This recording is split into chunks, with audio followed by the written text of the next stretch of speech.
You're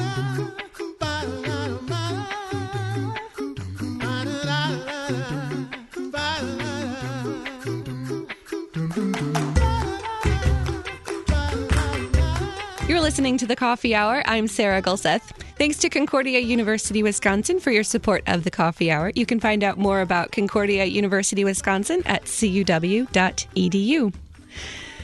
I have an artist with me in studio today, which is super exciting. We get to be a little nerdy about art today, and that makes me very happy because I like talking about art. Joining me in studio today is Kelly Schumacher of Agnus-Dei-Liturgical-Arts. Thanks for joining me in the studio, Kelly. Thank you, Sarah. It's always a lot of fun to stop by. Yes. And it's been a little while since we've had you on. So for people who aren't familiar with you and your work, tell me a little bit about liturgical arts, Agnus Dei Liturgical Arts, what you do. Absolutely. So Agnus Dei Liturgical Arts was started in 2013. I know, almost Wow.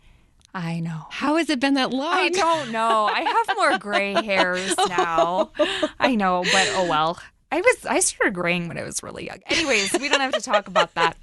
Anyway, maybe it's genetic. I don't know. Yeah, I started in 2013 to bring back classical art into the church, and I sell prints, cards, and originals, and yeah, that's kind of religious art for homes and churches, and I am going to be working on this in the next few years, but I really want to work even harder on bringing back classical narrative paintings into churches and really try to find a way to get that up and running. Yeah. That was what I intended with Agnus Dei from the beginning, but really trying to find a way to standardize some Lutheran imagery so that churches can order a painting for an altarpiece or for their sanctuary. And really, this is so I thought about it a few years ago, but I just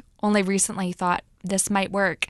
But to just make it really easy and really affordable for churches to get art that has people in it and tells the story and professes the creeds and is distinctly Lutheran. So yeah. And you said classic narrative. Can you unpack that? Yes, classical. Okay, so I'm going to go into classical realism is what I am. So kind of explaining. It's what is it? Picasso has different phases. It's I feel like I'm starting to have these. It's the COVID phase, the pre-COVID phase, whatever. Yep. But a lot of the work that I was doing pre-COVID, I was looking at art of the historic church, medieval art, and Renaissance art, and trying to imitate the materials and the techniques and the storytelling of artists like Fra Angelico and Leonardo da Vinci, and looking at them.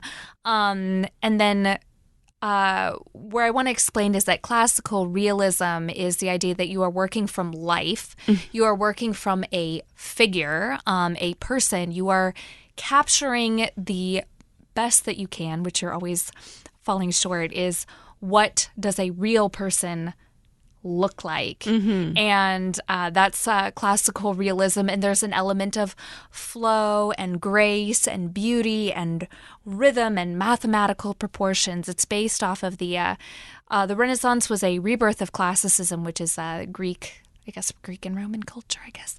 But then that's that idea of working from life.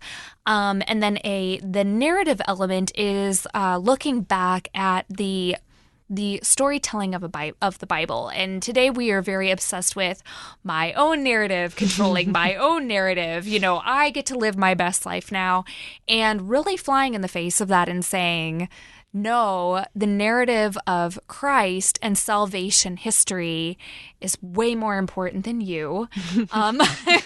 And where you fall in to this narrative is your baptism and Christ redeeming you historically on the cross, and the glorious future that we have to look forward to at the resurrection of all of us and the marriage feast of the Lamb.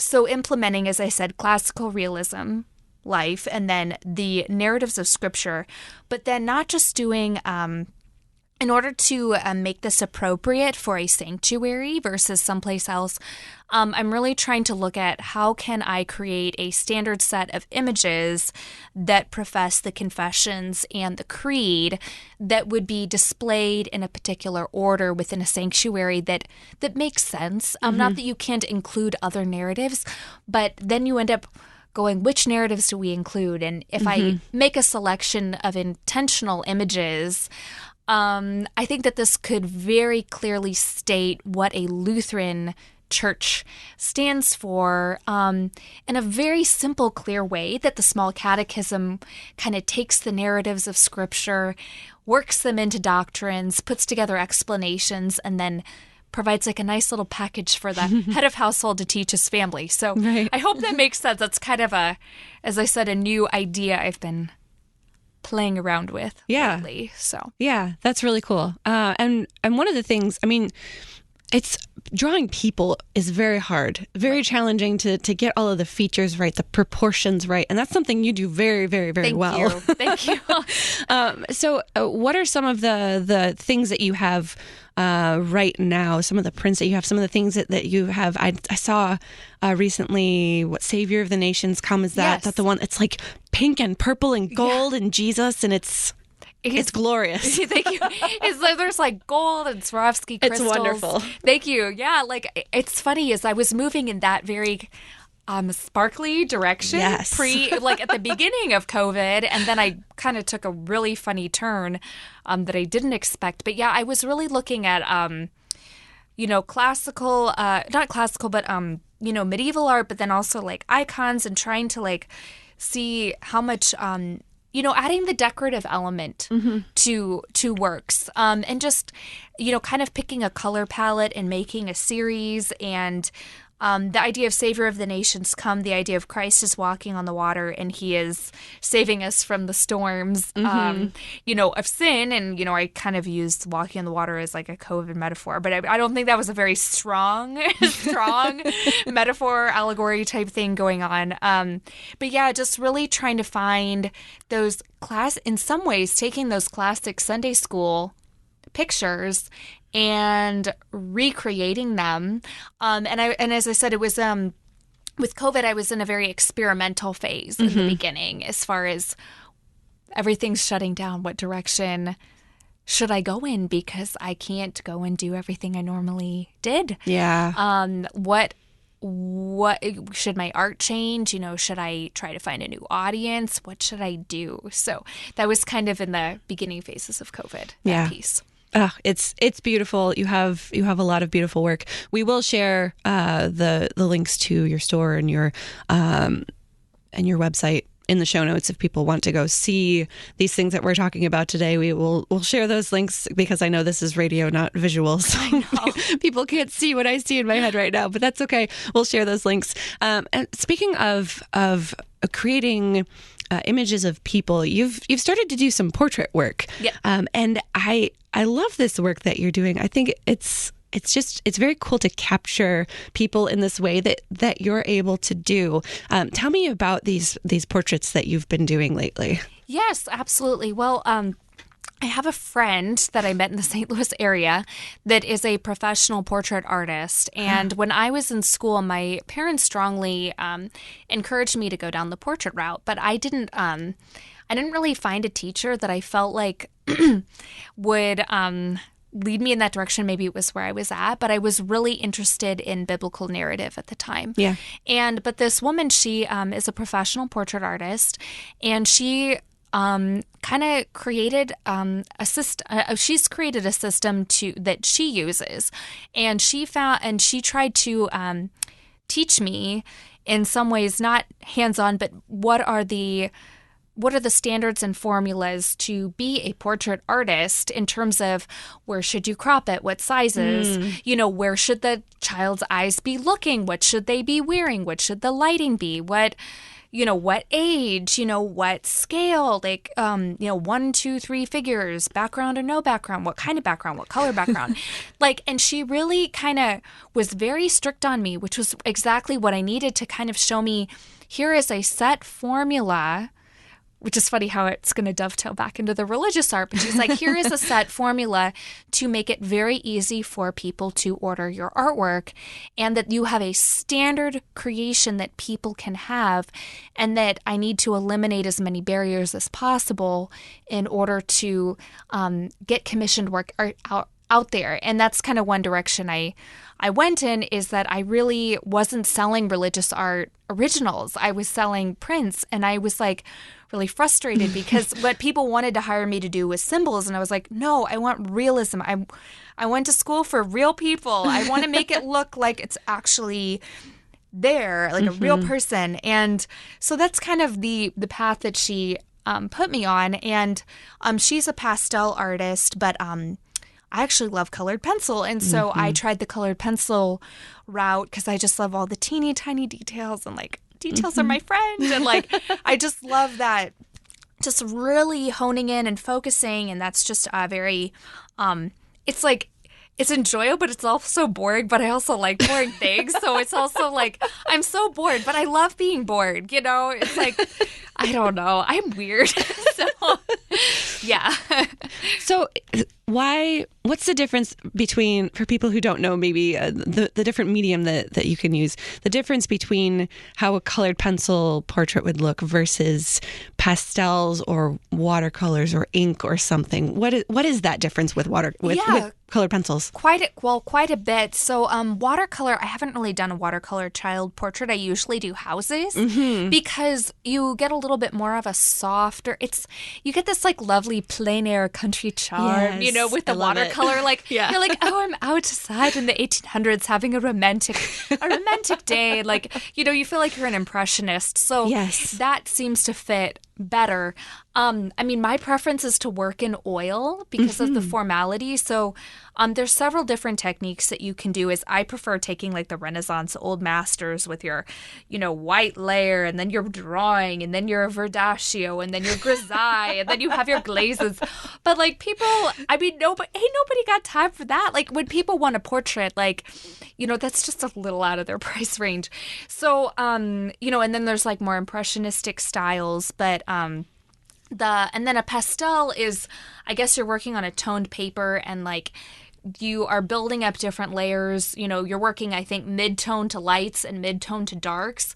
But it's very it's messy. It is. It's so messy, and I have like no control. And like, I mean, I draw portraits in the same way that I do like an old master type painting. Is like I do my little layers and my little outline, and I get all like the value, you know, I get a layer of graphite underneath my pencils, and I, you know, try to blend the layers and like, you know, I really, you know, try to get the values right and check it. You know, it's a very, I mean, my teacher was just like, oh my goodness. She's like, that's crazy how like, I don't know, I have this like thing that I do with my artwork, and I can't, I don't know, I can't exactly help it. So I don't know, that's my best explanation of like the difference of the mediums. But I will say like, I like color. People really like the colored pencil a lot. They really, really gravitate toward it. And I will say, I mean, I wish people gravitated toward oil in the same way, but I understand why they gravitate toward the colored pencil, because it is a little bit more cost conscious when you have children or pets or things like that, but you still get a high amount of realism, which I really like that. And as an artist, which is something that I've found, is that people really like realism. There's something very magical and mystical about it. Like, even though, you know, people, I guess you could say, like, I sound so mean, but like the abstract, and they like all these different styles. I've experimented with so many different styles, but nothing creates as much interest as me being a hyper-realist. Yeah. Like, nothing. You're right. There is just something so cool about something that you know in real life. And it's not a photograph. It's drawn. And it is just so cool. I think that's probably why I like your portraits too. It's very cool. We have more to talk about. We need to take a quick break. I have Kelly Schumacher of Agnus-Dei-Liturgical Arts with me in studio. We will be right back. You're listening to The Coffee Hour. I'm Sarah Golseth.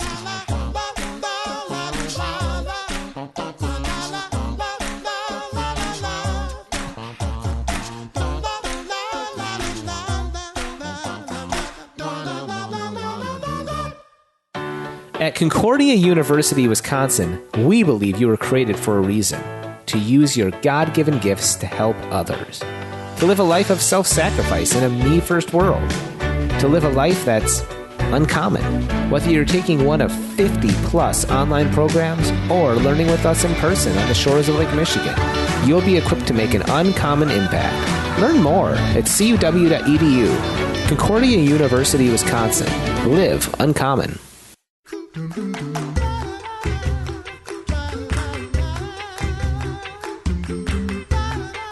Welcome back to the Coffee Hour. I'm Sarah Gulseth. I have Kelly Schumacher of agnus-dei-liturgical arts with me in studio. We are talking about art today. It's super fun. I love, my background is in graphic design, so it's so fun to have a fellow artist in studio.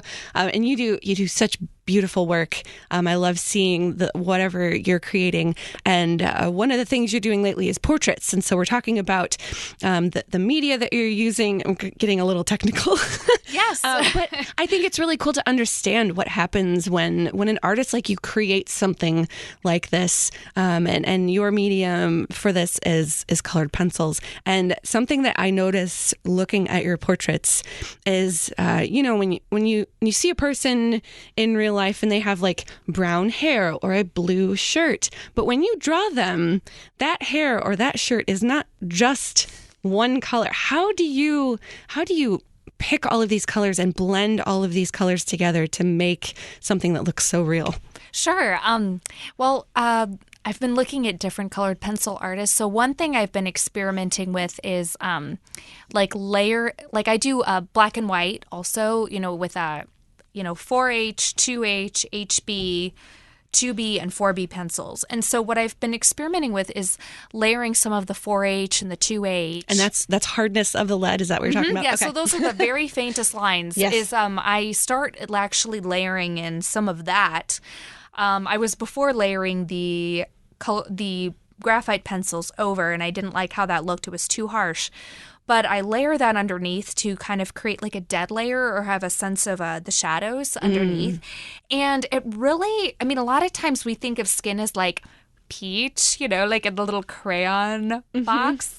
But it's not really. Like there's blues and grays and yellows and roses and greens.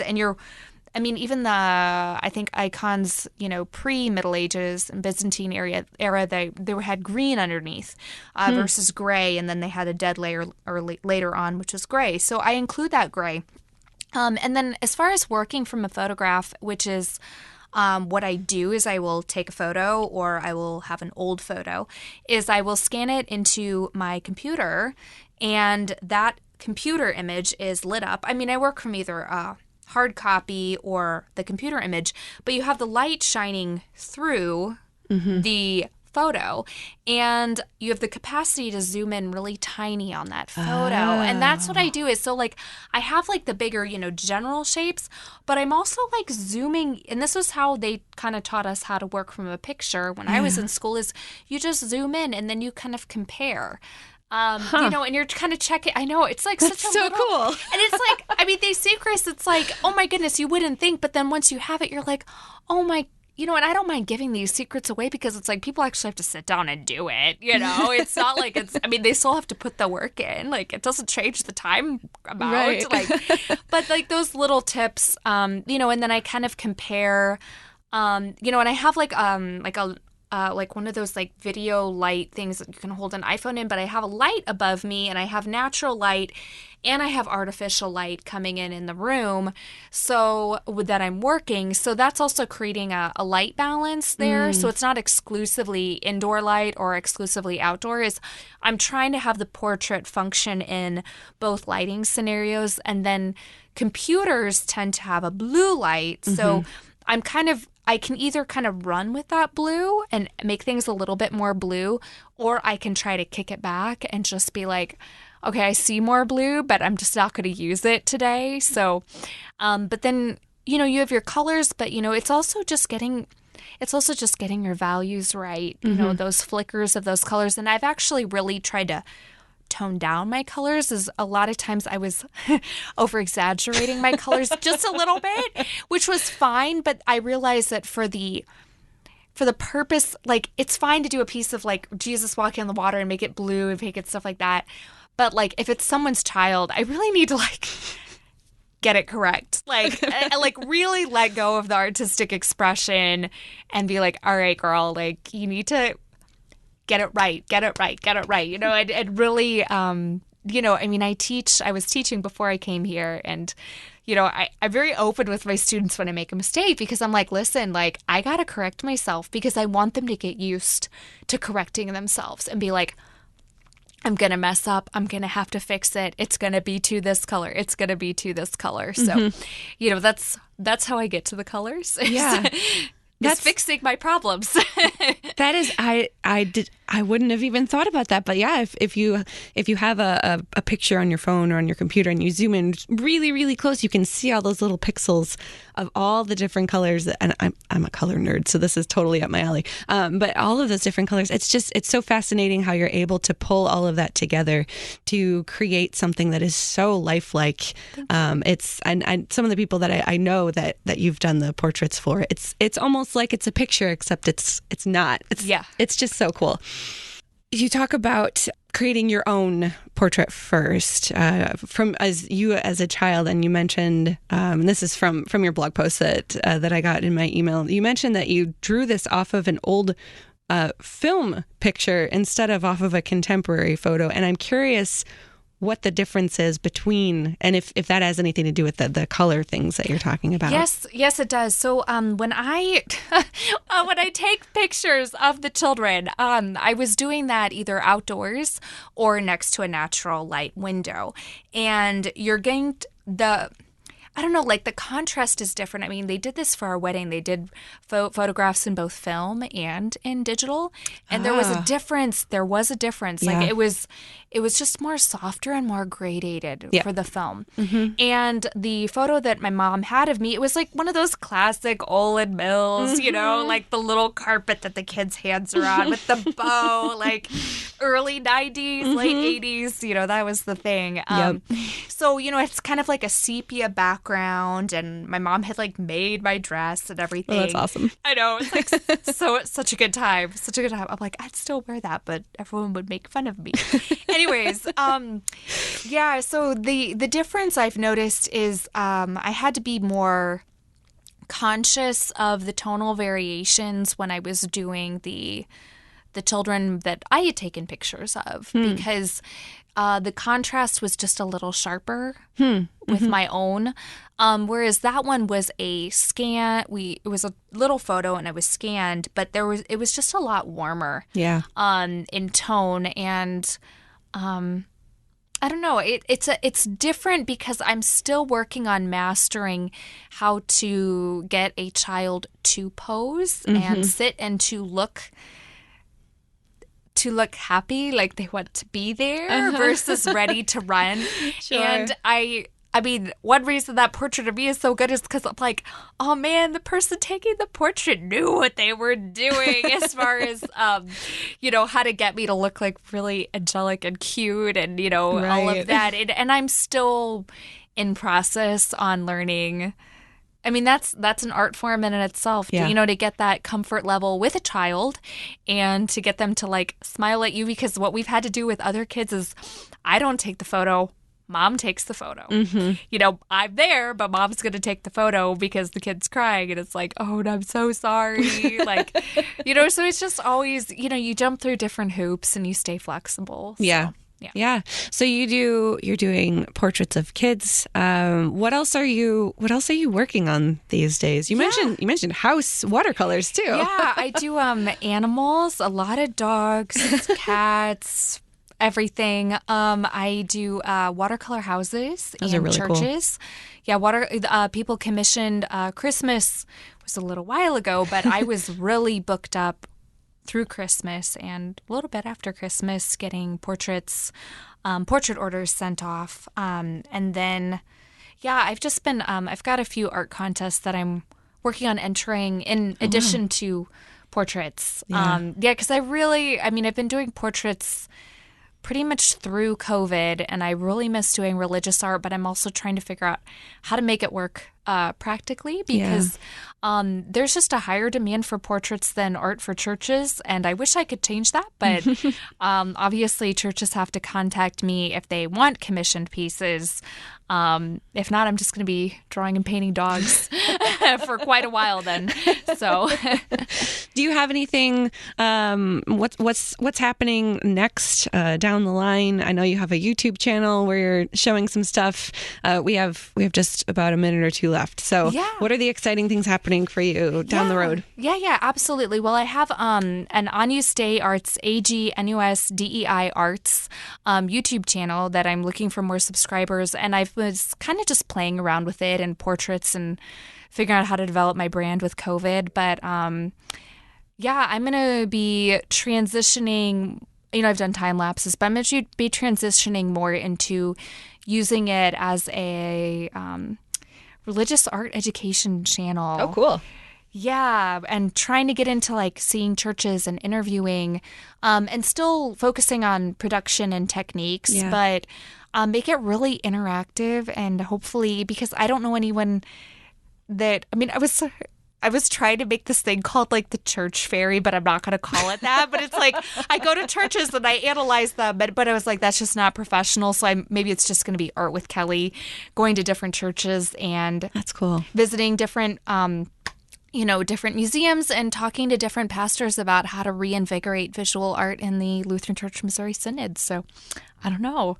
That sounds really exciting to me. And episodes premiere Wednesdays at 8 a.m. every Wednesday for the past year. Wow. I've done a YouTube premiere at 8 a.m. Nice. So, awesome. And we'll link that in the show notes as well.